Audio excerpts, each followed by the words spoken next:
to the hotel darkness. Your room is ready, child. Enjoy your stay. Cheating. What is the point of it? Yes, you may win a few games, you may pass a few exams, you may even fool a few people into letting you run the world. But are you happy? Knowing that you've only got where you are by lying and deceiving people your whole life? Are you truly happy? Well, I am, yeah. I love my job, running this hotel. And I think my guests know that. I mean, they don't choose to stay for eternity because their hands are chained to the walls, you know? No. It's because their feet are as well. This is the Visitors Book, where all the grisly tales of all my wicked guests are written down. Want to see why one of these bad children is down here? This is Eliza's story. I call it Little Angel. It is a well-known fact that the three attributes you need to play musical statues are standing still, smiling sweetly, and cheating. Eliza Toadley was brilliant at all three because she'd had a lot of practice. For years, she had got her little brother, Wickham, and his dog, Buster, into trouble by doing nasty stuff behind her parents' backs, then looking sweet when they turned round. In this way, she never got the blame. Who did this? It must be Buster. It wasn't Buster. He's got paws, not hands. She's been burying snails in the garden, then came in here and did handstands on the sofa. Actually, Wickham, the reason I've got muddy hands is because I didn't want Mummy to be upset when she saw Buster's paw prints on her beautiful sofa, so I used my hands to wipe the mud off. Bad boy, go to your basket. Oh, I'm such an awful mother for suspecting it was you in the first place. Yes, I think you probably are, aren't you? Anything that couldn't be blamed on the dog was blamed on Wickham. Who laddered my tights? Him. But I don't wear tights. He wore them to rob a bank. That's a lie. And so is that, you wicked boy, because anything our little angel says must be true. Somebody forgot to pass on a phone message that Granny died, and now we've missed the funeral. My own mother dead, and I never said goodbye. Oh, look, what's that stuck to the back of your jumper, Wickham? Tell Dad Grandpa phoned. Granny dead, please call back. Wickham. I've never seen it before. It was her. Does that sound likely? Does me not passing on a dead Granny message honestly sound like the sort of thing your little angel would do? Not our little angel. No. Bad boy, go to your room. I'm not Buster. And you can go to your basket too. Ooh.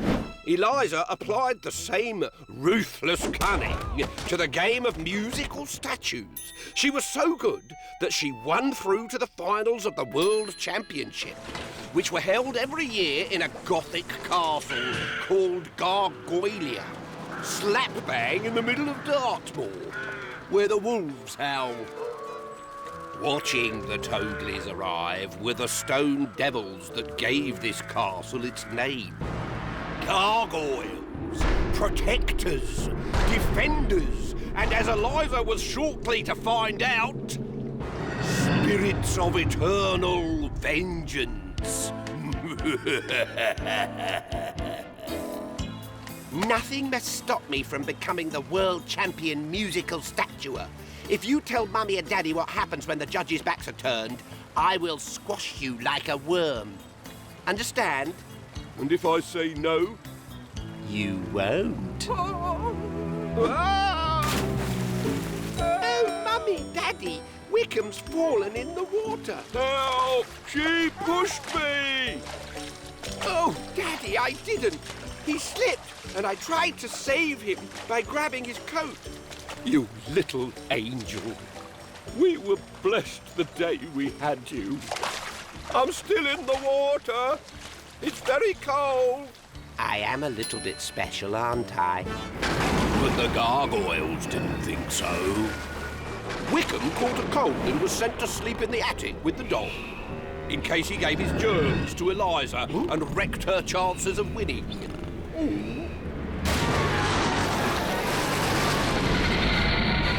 Oh, what is it? Who are you? What do you want? I have come to welcome you to Gargoylia, Wickham. Welcome me? I'm only here because my sister's in the competition. No, she is only here because of you. Am I dreaming this? Touch me. You're cold. I'm stone. Listen to me, Wickham.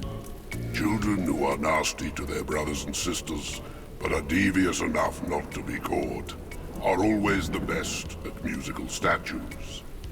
We hold the World Championships at Gargoylia so that we might right these wrongs. Only the baddest children compete, but in winning they lose everything. You are this year's winner, Wickham. I don't understand. When was this decided? A long time ago when you were born, and Eliza's heart turned to stone. And when's it gonna happen? When the music finally stops, of course. Until tomorrow, Wickham. Pray that your sister wins, and you will be free. To avoid distractions, Eliza had banned Wickham and Buster from watching her compete. So all the next day, he sat patiently outside the Grand Hall, receiving snippets of information from his parents. She's in the semi-final now. It's between her and a nasty boy called Claude Foot. He cheats, you know. When the judges aren't looking, he knocks the other children down. They all do that. Not Eliza. She's our little angel. If only they'd seen what their little angel was up to behind their backs. Eliza won, of course. She was gowned and crowned and sent upstairs to visit the official photographer. Shall we come with you, Angel? No, I'm the star. They said I had to go alone. And all the while, the music played. Come in. Sit down. Stay absolutely still. Don't move. I'm actually quite good at that, you know. Probably the best you've ever seen. Of course you are, my dear. Listen, the music stopped. Welcome to the Ugly Club. You're one of us now. No! Stay away from me! Stay away from... The words froze on her lips as the gargoyle petrified her flesh to stone. Eliza! Needless to say, when Eliza didn't turn up at the party, Mr. and Mrs. Toadley were distraught. They hunted high and low for their daughter, but didn't find her. Wherever she'd gone, there she'd remain. Just us three now, Wickham. If you and Buster can stop being naughty, we'll get along fine. I promise I'll never be naughty again.